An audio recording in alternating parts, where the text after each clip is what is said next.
told the young women to go back to China, Tony, as they were walking here along Elizabeth Street towards Woolworths to buy milk on Wednesday night. She started saying, like, get the out of our country, like, you don't belong here. Go to any university and chances are you'll notice that a significant percentage of individuals are Chinese international students. What's how, Michael? I told you, be careful, huh? You have big eyes, small face. I like it. What's your WeChat? I know. What an astute observation. And yeah, that's because universities in the West has been and continues to be a top choice for Chinese students looking to study abroad, with over 1 million studying overseas in 2023. But while many videos discuss how this trend affects the economy and politics, few actually explain the students' true reasons for moving, which is what I want to talk about today. Professor of Anthropology Vanessa Fon states in her book Paradise Redefined that many working-class Chinese students yearn for an overseas education. The question, is the moon rounder abroad, posed by students in the book, shows their idyllic perception of a utopia outside of China, where educational institutions ensure more promising job prospects and higher social status. This decision to go abroad stems first and foremost with the dissatisfaction with the institutions that exist within their home country, which leaves them hoping for something better. Yet, the truth isn't always pretty. Imagine you reach 18 years old and your entire future, whether you'll have a high-paying business job or a low-income blue-collar one, is decided on how you perform on a single test. This is what millions of Chinese students go through each year, known as the Gaokao, also known as the National College Entrance Examination. It is a crucial college entrance test that almost every Chinese student has to take. 就是在考语文那前一个晚上，我清楚的记得，其实我是紧张到那种睡觉的时候。会突然抽搐，然后醒过来。其实可能还是对于高考它这个敬畏性吧，因为在内地嘛，高考基本上来说都是人生唯一一次的机会。The score on the Gaokao is ultimately what determines which college they can attend. Therefore, this exam is often seen as one of the most significant events in a Chinese person's life. Because of this, one major reason why students choose to study abroad, perhaps one of the biggest, is due to China's toxic competitiveness in the education system. A viral image from Xiaohongshu, which is like China's Instagram, humorously depicted a countdown calendar from a child's birth to the day of the Gaokao, underscoring the extraordinary significance placed on this exam in China. Even if intended as a joke, it reflects the intense pressure surrounding this test. To understand the scale of the Gaokao, while 2.2 million students take the SAT in the US each year, a staggering 10 million students sit the Gaokao. Despite this, 40 of the top 50 universities are in Western countries, predominantly in the US, whereas only 4 mainland Chinese universities, Tsinghua, Zhejiang, Fudan, and Beijing University, rank among the top 50 globally. This discrepancy underscores the immense competition Chinese students face to secure a spot at these elite institutions. Thus, many students who wish to go to a top university but didn't receive the ideal score in the Gaokao will attend universities in the West, as less competition in those countries also means easier admission. For example, to get into one of the 4 universities in China I mentioned, the minimum requirement is to have a score of around 676 out of 750, which is 90%. It changes each year depending on the overall average. However, where I live in Australia, which has 5 universities ranked in the top 50 in the world, 4 of them only require a Gaokao score of 450 out of 750, 60%, those being UNSW, Sydney, ANU, and Monash. China's competitive education system has been described as Nezhen, which in English translates to involution.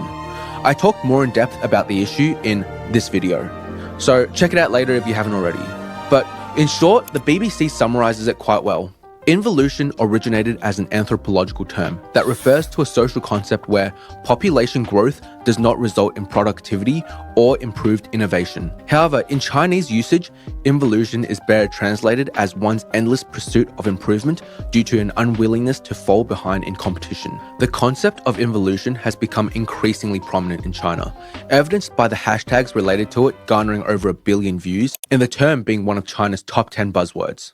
Its relevance to the educational system is significant, reflecting a societal pressure where, as Professor Shang Biao of University of Oxford explains, the young continue to feel if they do not work hard or participate in competition, they will be ousted by society. But they do not see a breakthrough for themselves despite their repeated efforts. This relentless competition extends beyond the Gaokao to include achievements in the arts and sports. Students often forego other aspects of their lives in this continuous push for improvement, which can result in less well-rounded personalities compared to their American counterparts. I know this is a weird concept to understand, but there's a brilliant analogy from a Chinese TV series that really puts this into perspective. 一个剧场，大家都在看演出呢，突然一个观众站起来了，其他观众为了能看到演出，也不得不站起来。最后大家都从坐着看戏变成站着看了，这不是闲的吗？还没完呢呀，有人就站上椅子了，有人把梯子给架起来了。何苦呢？付出那么高的成本，却只能得到跟原来一样，甚至更差的体验。关键问题是，没人敢坐下来呀。In relation to China, the extra effort individuals exert can be likened to the front row deciding to stand up, compelling those to do the same to maintain a clear view. In a school setting, this scenario unfolds when a student or colleague puts an extra effort into a project, prompting others to increase their own effort to stay competitive. This chain reaction can lead to everyone in the environment working harder. Yet, since everyone raises their effort equally, ultimately the relative standing of each person remains unchanged. This phenomenon, often referred to as effort inflation, essentially resets everyone to the baseline, leaving everyone back at square one, despite having to work so much harder. Additionally, imagine your entire family on your back, keeping track of everything you do. That's exactly how those born before the end of China's one-child policy in 2015 feel. These students face even greater pressure since their entire families, from grandparents to parents, invest their hopes and resources in the success of one single child. This amplifies the effects of involution, as each family strives to ensure their child excels above others. Amidst this intense pressure, there's been a growing resistance, notably known as the Tangping or lying flat movement, which advocates for opting out of these relentless competitions. After all, why bother when, regardless of how hard you work, you're still just average? From the same BBC article, Professor Shang describes lying flat as young people's decision to give up meaningless competitions. Despite its appeal, many young people still view lying flat as unfeasible in China, fearing it could disadvantage them and their families economically. Even as I'm filming this, the current viral trend for college students in China is the pretend to be like a bird meme, where college students pretend to be like a bird, citing that they wish to be like birds since being a student is too exhausting.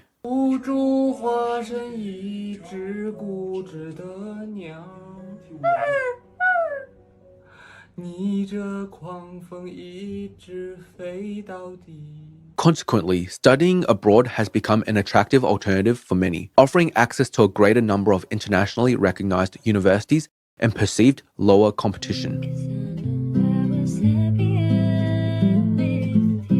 You often see online of China getting memed on for its lack of free speech, such as jokes about the CCP, the social credit system, and copy-pasters about the Tiananmen Square massacre. So it should come as no surprise that it is a common belief among Chinese parents and students that Western education, known for its non-standardized and personalized classes, enhances creativity and freedom of thought. This perspective contrasts sharply with the notion that Chinese education rigidly demands objective answers, while Western schools support diverse viewpoints. However, based on discussions with friends who are international students with experience in both the Australian and Chinese educational systems, I believe this contrast is overly simplified. In subjects like math and science, the answers must be objective, where deviations from established principles are not acceptable in either educational context. On the other hand, in the humanities and the arts, teachers in both China and Australia acknowledge the validity of various interpretations and do not confine students to a single perspective. Some of my peers even suggested that certain professors at the University of Melbourne, where I go to, advocate more strongly for a left-wing agenda than those in China.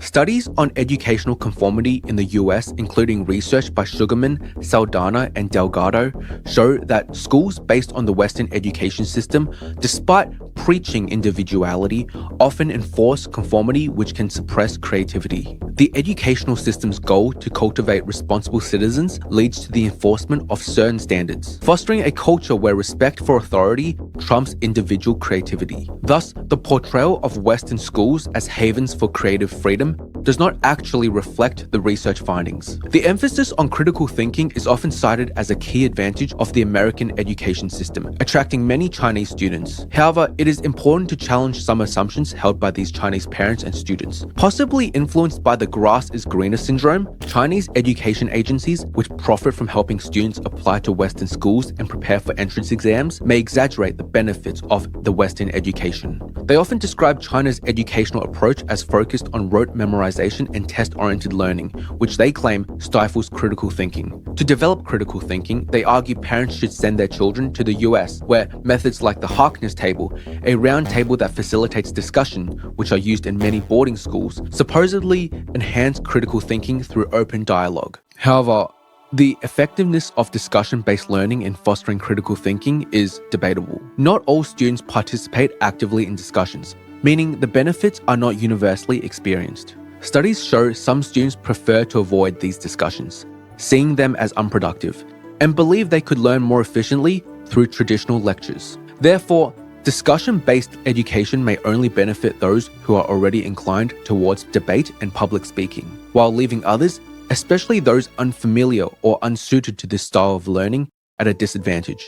This suggests that the supposed superiority of the American approach in cultivating critical thinking might not be as robust as often portrayed. Despite the challenges in the Western education system, many Chinese parents continue to send their children to the US, drawn by the potential benefits of having their children study abroad. The perceived superiority of American schools in providing physical and creative outlets, along with a curriculum that appears to better prepare students for the job market, remains a significant factor in their decision.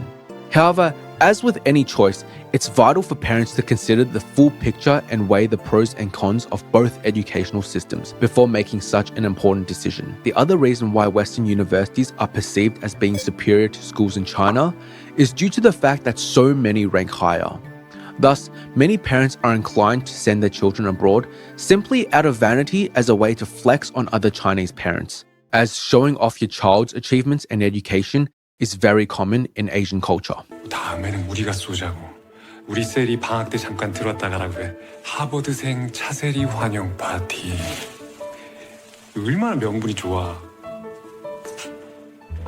저렇게도 자랑하고 싶을까? Additionally, it is also a way to show off wealth, as most universities require international students to pay their full tuition upfront. So now you've finally made it to the West. Your parents worked overtime for an entire year saving money. Your grandparents even pitched in, but now you're here. You paid off your tuition for the year and you have just enough rent money to cover you for the first 2 months. You need to figure out how to get a job, so you join the Chinese club at the university, hoping to find some advice. But to your surprise, none of these people work, and they all seem to be wearing designer brands and driving sports cars.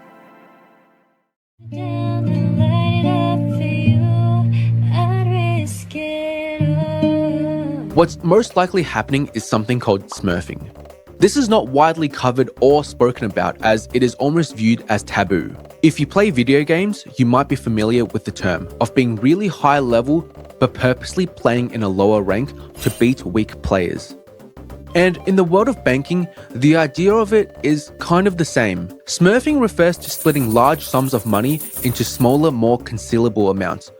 A lot of rich businessmen in China face a major issue once they have made their millions, if not billions.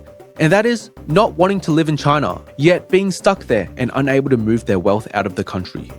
The two issues preventing them from doing so is, one, there is a limit of only being able to move the equivalent of 50,000 USD a year out of China. And two, even if legal, moving so much money into an offshore account under your own name inevitably raises a lot of suspicion with the Chinese government. And thus, especially for the ultra wealthy in China, if there is any reason for a parent to send their child abroad that's more major than to get a degree from a world-renowned university, it would be this. You often see these students receiving large amounts of money into their bank account from their parents. So you might be wondering, how do they send more than $50,000 a year then? Well, this is where the concept of Smurfing comes in. These rich Chinese parents will recruit people, sometimes even with the same last name to avoid further suspicion, who haven't used their legitimate transfer quotas of 50,000 and give them the money, telling them that they can keep a portion of it so long as they transfer the rest overseas to their child. This is also why many of these international students will have up to 10 to 20 bank accounts open at any given time. These are the stereotypical international students in their 20s who are often seen wearing designer clothing head to toe and drive sports cars and live lavish lifestyles. In China, there's a specific term for them, known as 富二代, meaning rich second generation. As going to a university that ranks highly is not their main priority, you'll often find more of them at universities which are not ranked highly in the world, and some will even opt into taking courses which are almost all online, just to fulfill their student visa obligations. Whilst writing the script for this video, I actually reconnected with a uni friend who happens to be a 富二代, and essentially her parents' plan is for her to graduate university and become a permanent resident. And once the money is moved out of China, her parents intend to immigrate to Australia using the subclass 103 parent visa, which allows immigration if your child is a permanent resident or citizen. And this leads me directly to some of the problems Chinese international students face.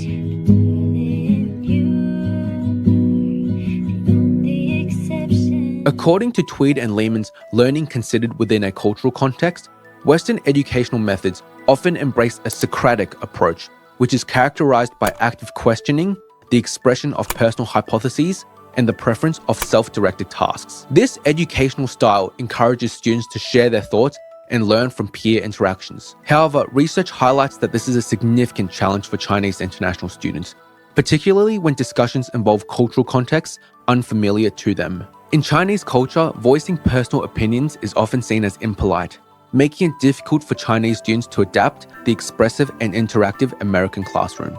This cultural difference can hinder their participation, which is problematic since classroom participation often contributes significantly to their grades. Furthermore, the pressure to succeed in a foreign educational setting can be overwhelming, sometimes leading to academic dishonesty among Chinese students. This prevalence of cheating can result in stereotyping by teachers and peers, which unfairly affects those who do not engage in such practices. Compounding these challenges is the relatively recent development of mental health support within Chinese culture, rather lack thereof, where these students may not readily seek out or have access to needed psychological resources. This deficiency of support can leave both the cheating students and those unjustly stereotyped without adequate help, exacerbating their difficulties in navigating the academic and social landscapes of Western universities.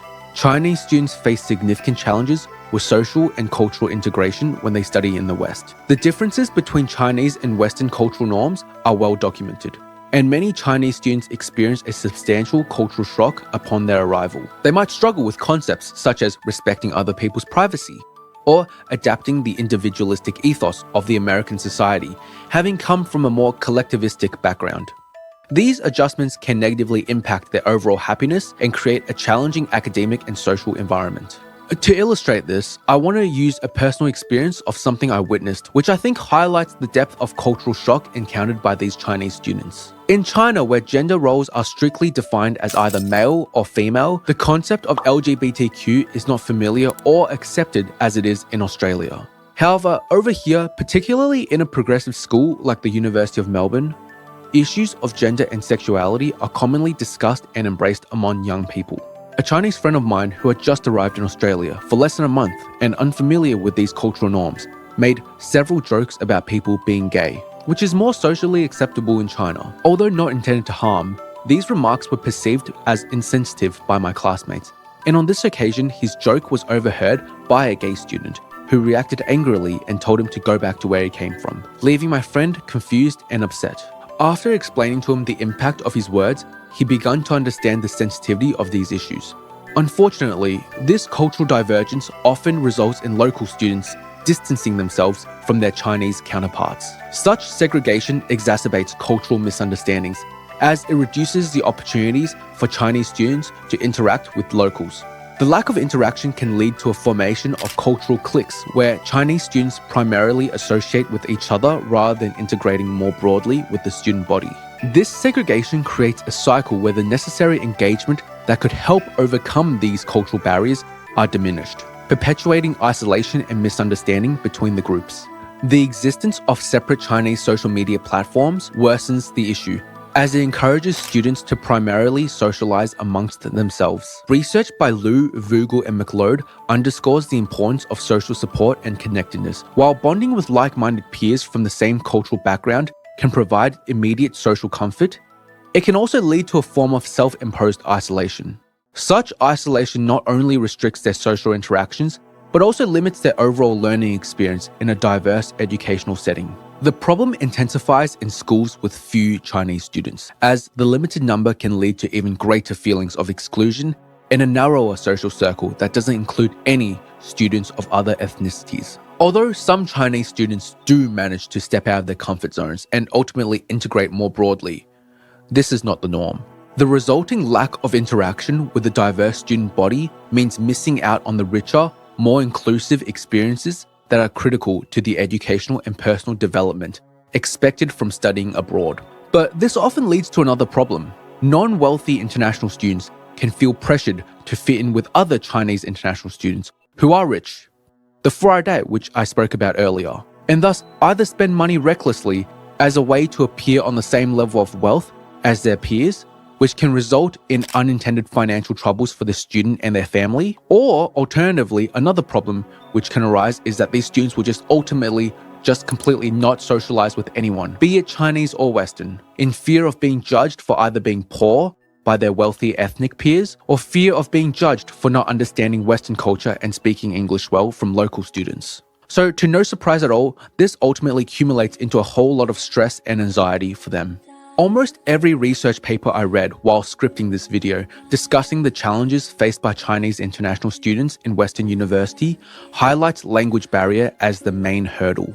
Although many Chinese students are eager to enhance their English proficiency through interaction with Western peers, cultural differences complicate this process. The trend of social isolation among Chinese students leads to fewer opportunities to practice and improve their spoken English, perpetuating a cycle that hinders linguistic development. Whilst tests like the TOEFL ensure that students can read and write English, TOEFL tests only for English proficiency among non-native speakers. They do little to enhance oral communication and social skills. A student might excel on the TOEFL, yet struggle with daily conversations, accents, and the anxiety of speaking, which in turn affects their participation in class and overall academic performance. Furthermore, the decision to study in countries such as the US, Canada, and Australia is often driven by the desire to escape the intense pressure of China's Gaokao exam, with the hope that the Western schooling experience will offer less academic stress and more diverse activities. However, the competitive nature of these colleges, with students from all around the world converging into one singular location, does not actually ease the pressure. Deciding to study abroad is a significant decision for families, driven by a mix of practical considerations about their child's future success, as well as a hope to see them grow as individuals. However, as this video has highlighted, many of the anticipated benefits of an international education may not be as substantial as often portrayed. Moreover, the difficulties faced by these Chinese students in Western countries, both socially and academically, are frequently underreported. Thank you so much for watching and sticking around until the end. If you enjoyed this video, you might like this one where I talk about Asia's obsession with gambling and how it has spiraled out of control. If you're eating right now, I hope you're having a wonderful meal. I'll see you next time.